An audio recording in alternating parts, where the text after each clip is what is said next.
எல்லாருக்கும் வணக்கம். Sunday mini black பார்த்துடலாமா? சண்டே அன்றைக்கி ஆடி அமாவாசைன்னு சொன்னோடனே நான் எனக்கு தெரிஞ்ச ஒரு கோலம் போட்டு செம்மண் போட்டாச்சு.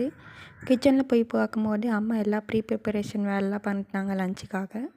கோலம் போட்டு வரதுக்குள்ளேயே அம்மா எல்லா காயுமே கட் பண்ணி வச்சுட்டாங்க. இது நாட்டு பரங்கிக்காய். நம்ம ஊரில் திருச்சி சைடில் இது பரங்கிக்காய்ங்கிறாங்க. ஆனால் தூத்துக்குடியில் இது பூசணிக்கான்னு சொல்கிறாங்க. இதே மாதிரி 3 குட்டி குட்டி காய் காய்ச்சிது. கொஞ்ச நேரம் கழிச்சு பூஜையும் நம்ம ஸ்டார்ட் பண்ணிட்டோம். ஃப்ரூட்ஸ் அதுக்கப்புறம் நம்ம பண்ண சாப்பாடுலாம் வச்சு கொஞ்சம் நைவேத்தியம் பண்ணணும். எப்போவுமே காக்காக்கு சாதம் வைக்கிறது ரொம்ப நல்லது. ஆனால் இன்றைக்கி ஆடி அமாவாசை, காக்காக்கு எப்படி இருந்தாலும் நம்ம சாப்பாடு வைக்கணும். ஏன்னா அது முன்னோர்கள் சாப்பிட்ற மாதிரி அர்த்தம்.